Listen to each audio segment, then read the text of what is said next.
Ito po mga lods, tips ko lamang po ito para sa mga baguhan or sa mga gustong matuto lamang.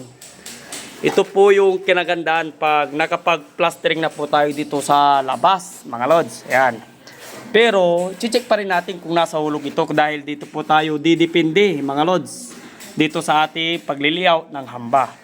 Ayan, kaganyan mga lods, ay naglagay na lang po kami ng tubular dito. Siyempre, yung tuwid po, mga lods, yung ating lalagay dito.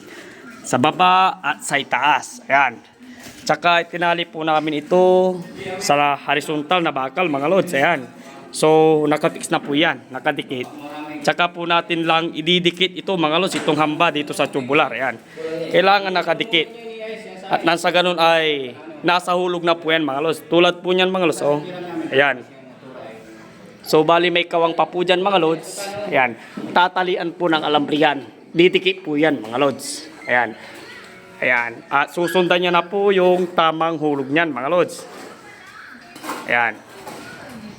Siyempre, hindi lang po yan yung kailangan natin i-check, mga lods. Pati rin po ito. So, ayun lamang po, mga lods. Pa-like and follow and share naman dyan kung nagustuhan mo itong aming video. Maraming salamat po.